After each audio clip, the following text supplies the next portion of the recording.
I love Hire as the tool because, it gives you amazing reports and amazing data with everything. So it's all in one tool.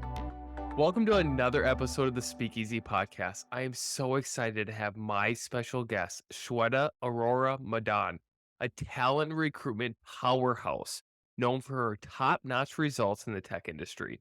With her focus on attracting and delivering talent for Fortune 100 companies, she's built a strong track record of success. Currently, she is the global leader of technology recruitment at CBRE. Shweta oversees team management, engages stakeholders, and implements recruitment strategies to consistently bring the top talent in.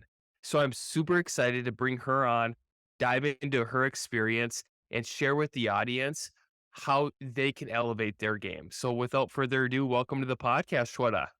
Thank you. Thank you for having me here today. Can you share a little bit about your journey into the world of recruiting and your experience in leading talent acquisition teams over the years?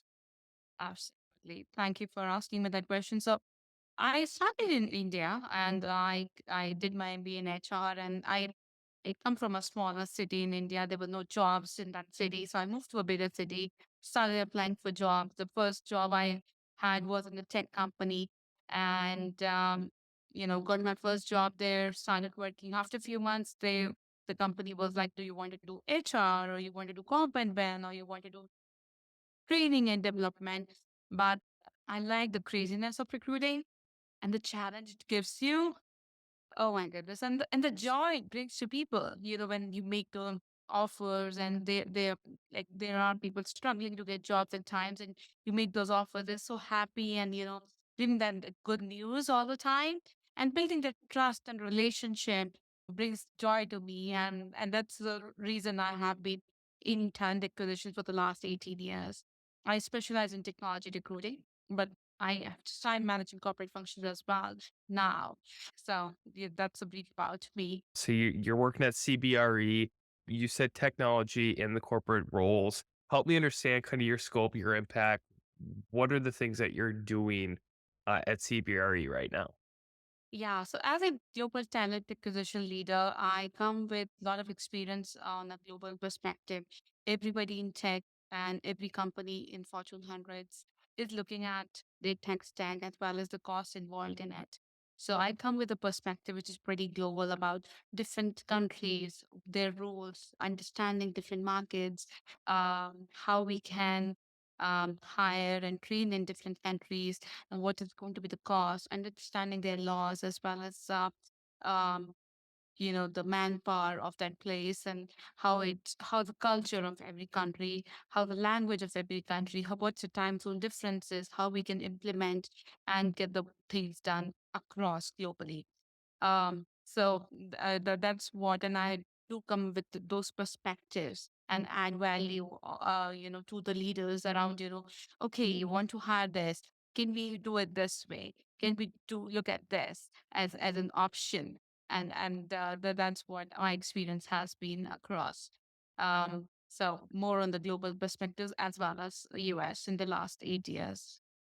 When you're talking globally, like you mentioned, different cultures, different way to operate, different way to recruit, how do you understand the landscape on the ground floor of these different countries that you're supporting and what that culture is, what the laws are, and how you have to pivot differently from a recruiting aspect? How Yeah, I cannot do everything. So I will have partners like from finance, legal, partners to make me understand what are the legal laws. Like there are some countries it's very difficult to hire and let go anybody. There are countries who are good, who are more employee centric. Some are very employee centric. How do those things work? How the laws work? How the compensation works for different countries? Um, so understanding that from the finance and the legal perspective, and then getting into what's the talent looking like, how many people of the skill you will find in that country, what's a pool looking like, what's a candidate pool, and how difficult it is to get onto to that candidate pool. Is always like we hire a lot of people in India now, And it's difficult to hire in India. You have to make, like for tech, you have to overhire all the time because it is a 3 months notice period. So it takes around 120 days to hire somebody in India. So, and EMEA is also, comparatively longer than US. So what are the different markets? What are the different skill set we can find in that region, in that country? Understanding that with our partners and showing it and proposing it to the leadership about, yes, this is an opportunity for us to grow. And this is a kind of transformation we can do for you.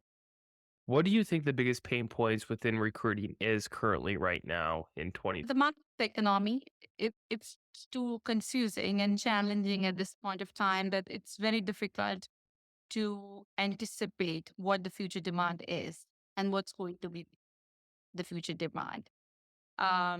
So it the leader today, any of the talent acquisition leader or people leader you talk to have to be very agile, understanding how we can, scale up and scale down very quickly because we will not get that kind of time if it improves or if it goes down. Managing a team in this environment is challenging because everybody's emotions are, after 2022, in the last 4 years, I've seen like everybody has different emotions, everybody got in COVID.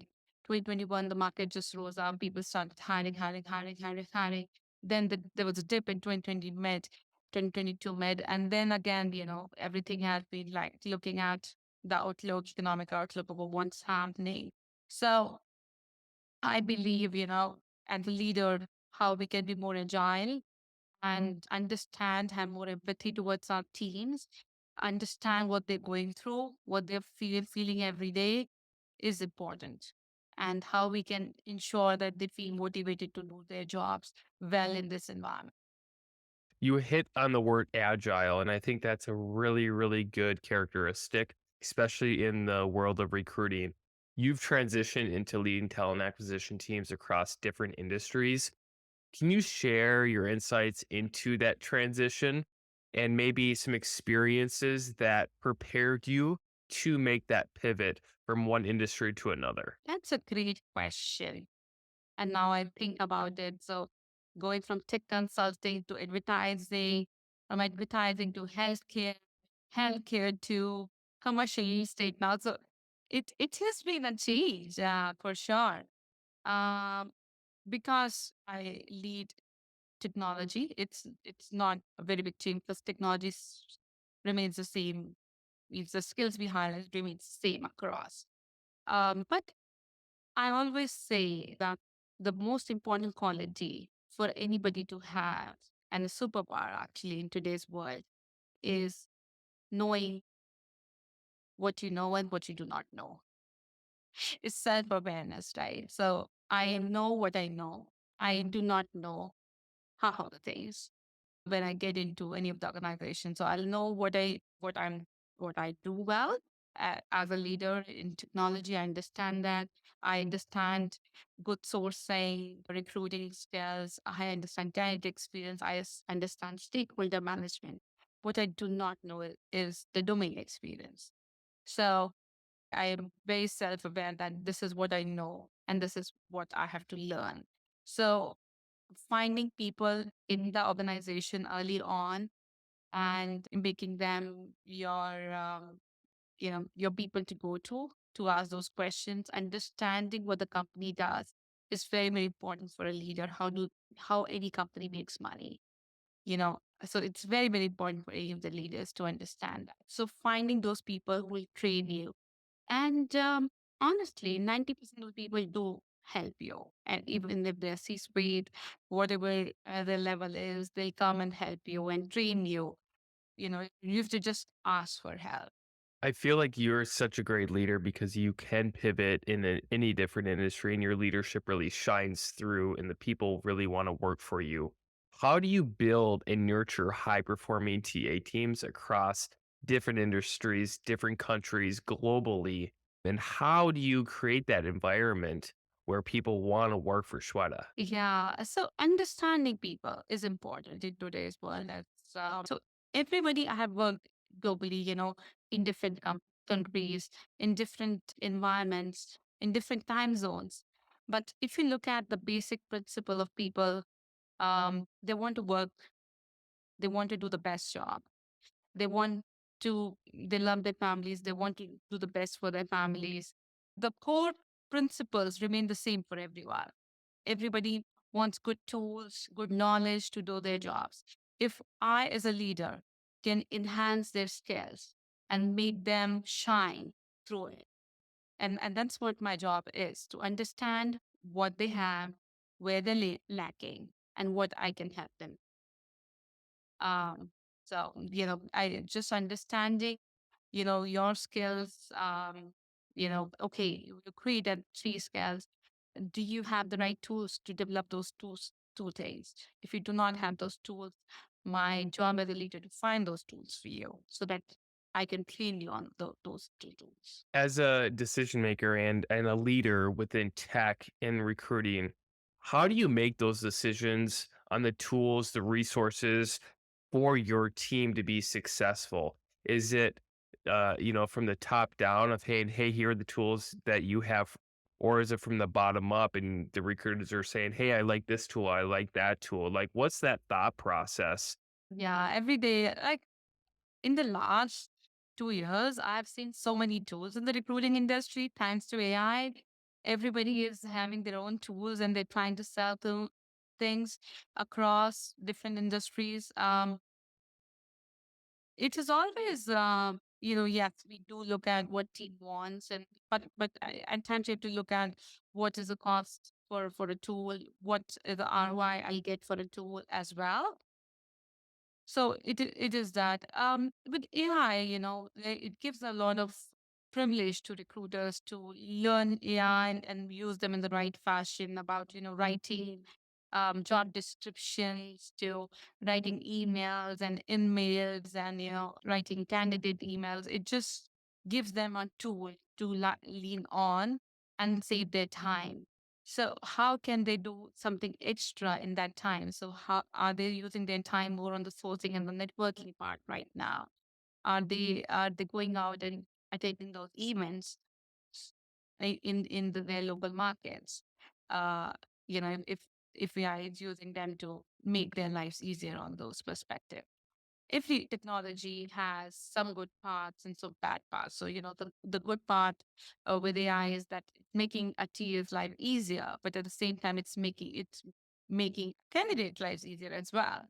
So, how can we ensure that as an organization we think about what we will allow in our recruiting process and what will not allow from the AI? So that was some of the one of the product which I was leading right now. So that was an interesting conversation with the team as well about think about the future. How can you use it in different ways? And yeah, it's an organization. What will you say yes, and what will you say no to? So yeah. What do you think the biggest pushbacks of like organizations? There's I what I see from my lens is over here they're all in on AI. Over here they're saying nope, we're not utilizing it. What's that happy medium, and what are you seeing in the market of the reasons why people are pushing back on letting their team use AI? I was at a conference on Friday and there's two ends of the spectrum. Some people are like, no, my company won't let me use it at all. And then others are like, what? I use it every single day in my whole process. So like what's the landscape right now that you're seeing? Yeah, that's again a very interesting question and a wide question to answer. Some recruiters are using some AIs which are open source AIs. So they're putting the data, it can be used by anybody globally, right? Anybody can access that data and access that data. Now, there is some information which is confidential to your organization. And if any of your team members are putting the data in and it can be accessed by anybody else, it's a threat to the organization because it is a confidential data which you're sharing on an open source. So most of the bigger organizations you see are making their own AI platform where the data doesn't go out, but it gives you the results which are on your personal cloud. the data doesn't go out. So most of the organization, the big organization have made that, and they are okay with any of the TAs using it.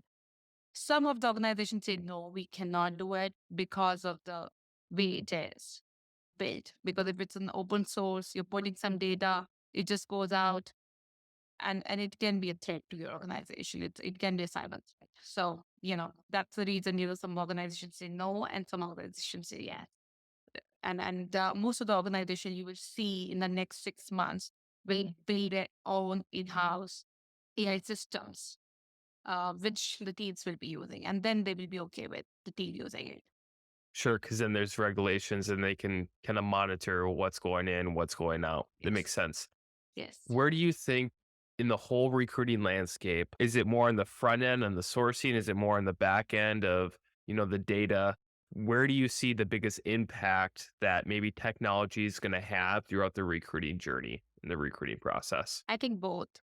Yes, networking, reach outs, sourcing. Yes, it will be impacted, as well as, the onboarding process. You will see a lot of people using a lot of tools to do the onboarding process, understanding your benefits, salary negotiations, talent mapping, salary mapping, and other things. So I think overall, it's going to change the way TA works today. And it's always good to understand what impact it's going to have, how it's going to make our lives easier on those things. I remember most of the companies, I worked with, we used to train our candidates before that these are the kind of questions that will be asked by to you in this interviews. Now we can just say that, the AI there, you can put a skill and they can just tell you about it. So you're more prepared for interviews. You're showing up better for interviews.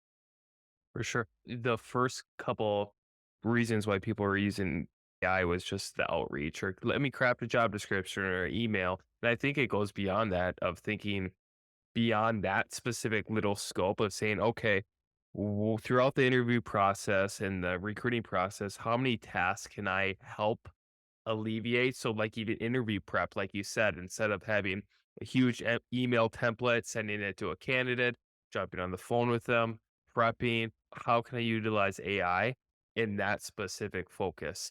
And some people are just focusing on one little area of the recruiting process when like you said, it's gonna be end to end. It's how are you gonna utilize it? How are you gonna adopt it? There's a ton of players out there right now. From a leadership standpoint, like, how do you pick and choose partners? Because everyone says they can do anything and everything within recruiting and AI and all this other stuff going into the mix. How do you make those decisions? Like, what does that come down to essentially from a leadership standpoint? Finances, yeah, the utilization, the reputation, the security, the data security. You have to look at each and every thing before you decide on a tool. You have to decide, can I use the same tool in more than a country? From a leadership and managing standpoint, was there a fork in the road of, "Hey, I wanna go into leadership." Did someone give you that opportunity and kinda pave the way there? What's that story? How did you get into leadership, and how did you grow your career being a global TA leader now? Yeah. So I really thought about it that I want to be a leader or will work towards it. I just love the challenges of anything. So um, when I started even my career in, 18 years back, whatever was difficult, you will give it to me. And I'll be like raising my hand, the first person, give it to me. If it's difficult, I'll manage it. And that goes today as well. I'll raise my hand. Okay, this is a difficult thing, give it to me. I'll manage it. That has been a journey always that, whatever is difficult, I always go to my manager even today and say, is there anything which is difficult for you, which you're not able to manage? I can do it for you. So I think the leadership journey started with that because I was able to take on some of the challenging tasks and do it. And the stakeholders were happy the way it was delivered. And then it became like a thing that every time you get in, you showcase that, you've done a good job and you move on. I am pretty competitive and I love the challenge part, very, very resilient. I think always trying to prove myself. that I'm good at what I do. So there are some of the qualities I have as a person. I never thought I'd end up in a leadership role because when I moved from India to US, anybody who moves to a different country and not from the same employer, it's difficult to find your first job here. So you take up anything and whatever you get. But in that role, you prove yourself, and then they will be like, "Can you do this as well for me?" And you're like, "Okay, I'll do this. I can do this." But it's more mindset of thinking ahead and thinking in a holistic way about everything rather than just looking at my job. I think that perspective of looking everything around, even today, if I'm doing X job, but I've been to be asked, I have to look at, beyond what an organization can be. If we can do this. So putting those ideas together, and I think that that's one of the reasons for my success.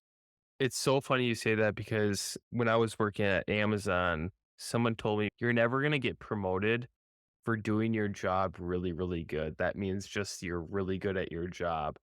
It's thinking 10x and how to be a force multiplier and going out and finding the problems that people are having and coming up with a solution for those problems. And 10x, they said you'll never get promoted unless you're 10xing your results and thinking big picture and holistically, like you mentioned, finding the problems, coming up with solutions, because the solution you come up with is gonna 10x whatever you did in your just individual contributor role. And that's how leaders think, and really good leaders like yourself are saying, "Yep, that's my approach too." So it's really cool to hear that.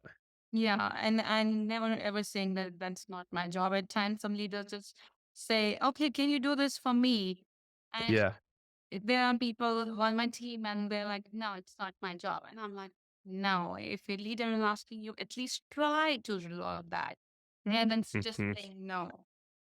Try to resolve, and if he's come to you, it would have thought about you for a reason. So try to at least look at the problem, then just saying no on day one. Just no, that's not my job. I'm not going to do that. Um, so yeah.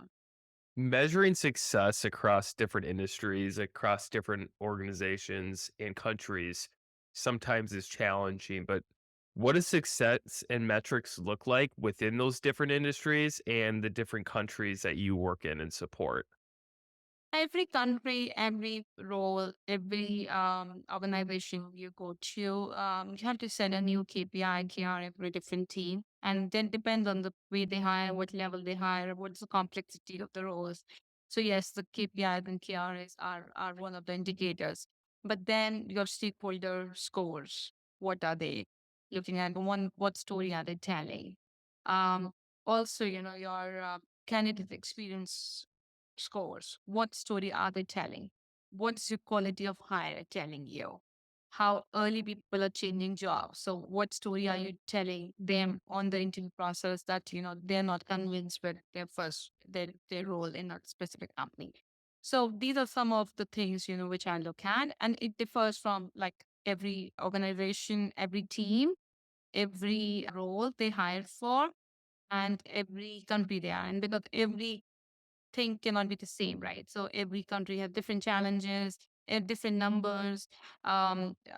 Every role you hire has a different market altogether. So a finance challenges are going to be a finance hiring challenges would be different than accounting hiring challenges or HR hiring challenges.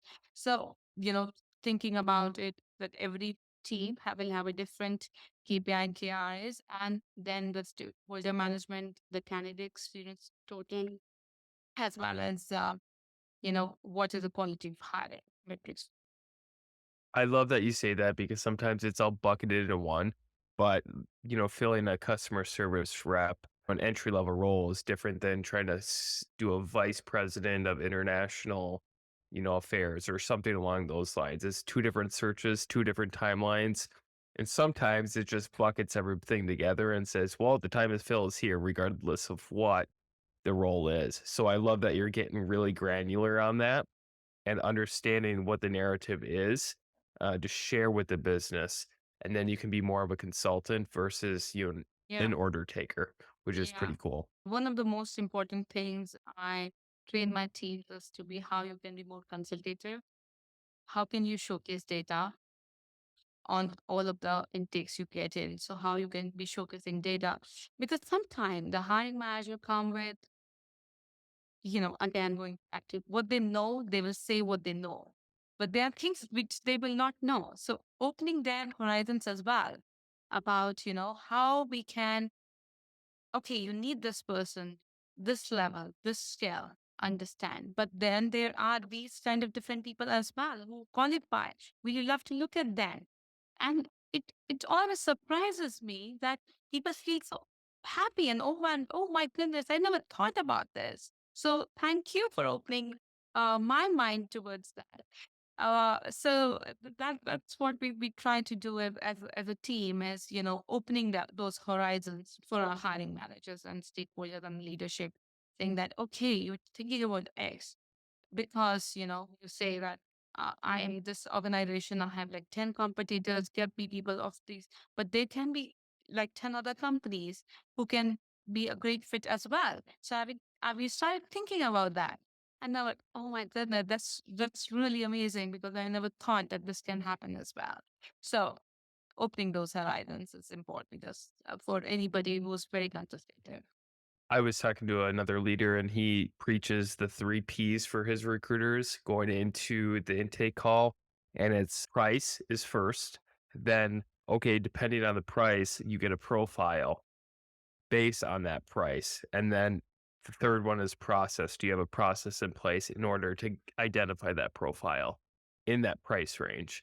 Because some people want, you know, an engineer with 15 years at a certain company, but they're only gonna pay 5 years experience of the level, and you have to coach them on that a little bit so they're not disappointed and setting expectation on the front end. Hey, here's the market data. This is what your thought process, this is what you want, but in reality, this is what you can get, and kind of coach them and be more of a consultative partner to them. So it's really cool that you're training in the same way. So, Yeah. When I was talking to you earlier, I was mentioning that we used to use a lot of high easy, doing that, ensuring that all our recruiters take high easy reports in their first meeting and first intakes, and showcasing that data to the hiring manager, and sharing the data. They're saying that you're thinking this, but I believe these are the probability of these as well. What do you think about that? And so luckily, hiring did do give access to the resume, the email IDs and the number as well. So the hiring manager could see everything in one report. So which is for amazing. sure. I love hiring as the tool, because it gives you amazing reports and amazing data with everything. So it's one and all in one tool. I feel like recruiting has been taking a huge jump in being more data driven. In my personal experience, I would go into hiring manager intake calls and saying, hey, we have this candidate list. I've only had 5 people respond to me or something along those lines.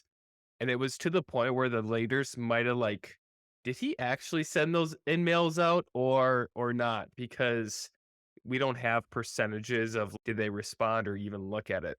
But now with the tools out there, you can get open rates, you can get click rates, you can get response rates all in a system. Then it holds the recruiter accountable. And then it also gives them the data to be more of a consultant to the business of saying, hey, here's the 100 people, 65% opened them. We can give them another email or a text to get that response rate. They looked at it, they didn't say no.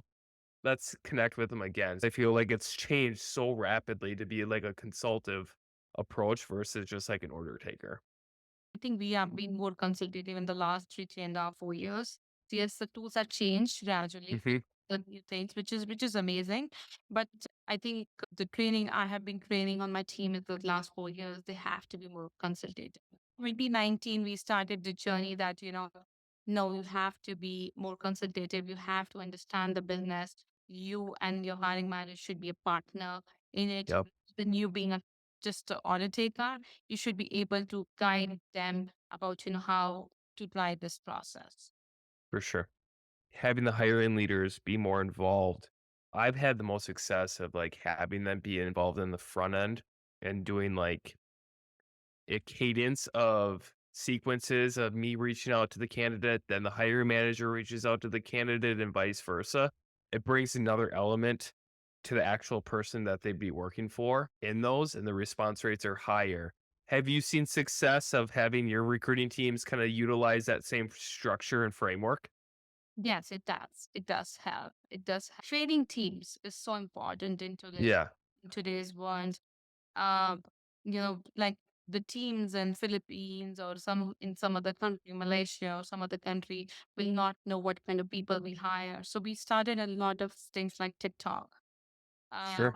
for our GNT population, recruiting population, so they understand what the products look like, how do they feel, how the clients use them, so that when they speak to a candidate, they're able to sell it better. So, and that goes across about, do you understand what you're selling? Do you understand how the team functions? Do you understand what products do they have? What culture do they have? So that when you go and talk to a candidate, you're able to answer everything rather than telling them that, okay, I just know this, and then the hiring manager will talk to you. Internal education is a huge, huge thing for recruiting. And I feel like a lot of the L&D programs in companies right now, the budgets got cut in half or no longer existent. So it's really cool to see that you're investing back into your people to give that customer and that candidate experience something that they're going to remember.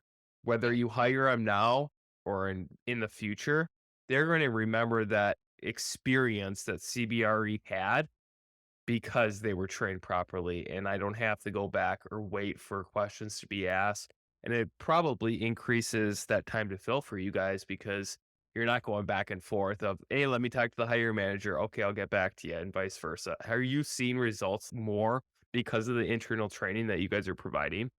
Yes, yes, it does. It does help the candidate experience for sure, because um, everybody is so busy in their lives and their careers. So if you're able to get speak to somebody and just complete their answer, give them the preview at once, it really helps. And at times, the market is that at times you're hiring, at times the growth will go on pause, it comes back. So they do appreciate that we are putting those efforts in. We are training the hiring managers with the external data, and we are training our recruiters with our internal data. So it goes both hand in hand, and ensure that they are successful. Both of them are successful at their roles. We're almost halfway through 2024 and going into 2025. What do you think some of the biggest hurdles and challenges TA teams are gonna be dealing with moving forward in, like, the next 18 months? First of all, again, agility, because I'm not sure till when our markets will be back up and running and doing a great job in US. So how agile you are, how committed you are, um, as AI will be used in TA, how have your stakeholder management changed? Are you reaching out to more people? Are you sourcing more? Are you networking more? What kind of brand building are you doing for you? What kind of talent marketing strategies you have for your organization? So everything in total, will change for a TA function. It is going to be developing. So it's just not, that I manage this part and I'll not look at, but every tier's responsibilities will include from before the rec opens to after the rec opens. So, you will see more of them, getting involved in the learning and development function and overall talent experience piece, which was not happening before. They were different functions, but we'll see more alignment on onboarding being added, the the BPHR working together, and everything working together as a holistic organization. Do you think that when you're hiring recruiters and sourcers and just TA function essentially, do you think that's going to change to more just like soft skills? Can they build relationships? Can they create change with their stakeholders and more of that side because the AI is taking out some of the not technical, but like the day-to-day duties and some of the sourcing and stuff like that? Do you think hiring is gonna be changing within this space for, like, TA folks? I don't think hiring is going to ever change for TA folks, because if any of the tools is helping them as well, they have to always check what's Sure. written, cannot be 100% true, and check. And everybody has their own style, so does it match their style of talking and writing and reading and goes on. So I don't think it's going to change ever. But one thing I think every person needs to learn in today's environment, and it doesn't include PA, but everybody, is the change management part of how are you ready to change? How For sure. fast you can learn a thing, how fast you can learn a tool, how fast you can use something and be a master of it. So you are you open? I think that's more of the right answer. Is are you open mentally to look at other options? For sure. And how the recruiting industry has changed, you gotta pivot really, really quickly. So, probably 2, 3 years ago, you had to be really good on the outbound sourcing side. Now, there's a lot of inbound applicants coming in, but how do you filter it efficiently, quickly to put them in the best position to succeed? In the next couple of years, it's going to switch again. So it might be a candidate market again. You got to go attack the market. And how are you going to pivot to that philosophy? Are you seeing that approach back and forth, the way I see it? And like from a leader's, Yeah, I think yes. There was a time in 2021 nobody was applying to role jobs, but I see more applications coming in due to the market and the layoffs, which has been happening today. But understanding what we need and able to screen and support and put inclusive and DNI slates to the hiring manager, saying this is the right people you'd like to interview, and as I said, opening their horizons will be Mhm, key to making decision making easy for them. Giving them the right tools as well. Is your hiring manager trained well to do interviews? Are you trying? Is your hiring manager have the right tools to do interviews? Are they well trained? They have the right scorecards to do an interview? Do they understand what they're hiring for? And because their lives are also changing, right? Their roles in mhm. their organization is changing. So do they really need the right tools to make the right decision? And with that right tools, like you mentioned before, the candidates have the same tools too when they're elevating their job search. When you did that project about AI and what were the discussions of a candidate utilizing AI for their applications and their interview process? Was that like a detriment to them, or was it like, "Oh, they're using AI, that's a good thing for us because they're trying to elevate their chances of getting a job?" Like, what was the reaction in that scenario? I think you are hire a human and not a technology. So we believe in human connections. We believe in empathy. We believe in personal connections. We are not still ready to hire robots. So if somebody is using them in the interview process, screening process, no, we do not encourage that. But yes, if you want to prep yourself for it, go for it. You want Mhm, to learn more about organization, you want to learn the scale, yes, use it. There are some people in the market who need it for translation purposes. Yes, you can use it. But you cannot use it for interview because I want to interview you. I want to know what Dan is, how Dan mhm. is as a person, and have that authentic conversation with you rather than, trying to talk to a machine. I really don't want, as you said earlier, needs to be open to trying new things. That's where Hmm. the market will change right now. You should be open to try new things and learn faster than before. We wanna take that technology to be able to utilize it and put your resources and effort into that human connection, and I think you've done a fabulous job of putting yourself out there on social media, and you have a ton of followers, and it's because you're authentic, you're real, and you wanna connect with people. What are some recommendations for somebody that's trying to build a personal brand, a company brand, and how does it impact the hiring process? Yeah, I think building your own brand on social media is done by, of course, authenticity. And how can you be consistent? So consistency is a key, right? Mhm. It cannot be done in a year or like 6 months or 8 months. How do you build that brand? How do you value your connections? How do you help them? Um, and you just do not have the connection for just being a connection. Somebody, called me that day and asked me, are you sure you have so many followers and you still reply to people? I'm like, yeah, I do. If they need help, I will help them. That's authentic about me. They also understand that if I need help, they will be the people I will lean on the help for, and they will be helping. Building a brand, I've always believed that there will be 90% of people who will say yes to a connection, who wants to learn from you, who wants to learn from your experience, who sees value in you. And then there will be 10% who will be like, okay, I don't see that value in that person.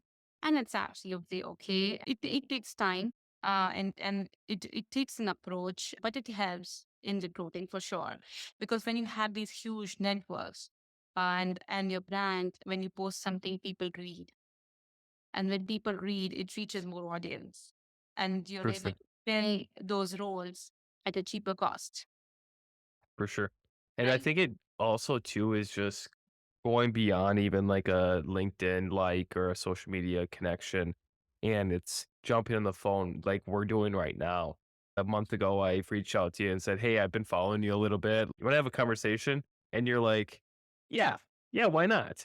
And I think that breaking down those barriers and just like talking shop and doing some of this stuff is super impactful to me personally, professionally, the impact you're gonna make when this goes live, the conversation, you're gonna make a huge impact in the recruiting community, and that's what I'm all about. And it's really cool to see. Anything else that you want to share with the audience as we wrap up? I was talking, I am a big LinkedIn fan and I love connections. So anytime you believe that, the podcast was helpful to you, you want to connect on any of the topics, more than happy. It's just my perspective on different things. If you think otherwise also and you feel that this was not right and this should be the right thing, more than happy to learn from you. So I'm a very open person and ready to learn as much as from all of you. So thank you for your time today and lovely speaking to you, Dan. I'll put your LinkedIn in the show notes so people can connect with you. Follow Shweta. She has some amazing things to say. She's doing a ton of great things at CBRE. So make sure you like them, like the company page, and get involved. We have the Hire Easy community page, the Outbound Recruiting Academy. That's 100% free just for this community to elevate their skills, communicate, and connect. But again, I want to say thank you so much, Shweta, for all the resources, all the things that you've shared with us, and to the whole CBRE team. Thank you so much. You guys are crushing it in the industry and are very valued employer. So I think you guys just won an award as well. So kudos to you. If you guys want more information, go to their career page, get connected with Shweta, and elevate together. So again, thank you so much. Thank you. Thank you so much for your time today.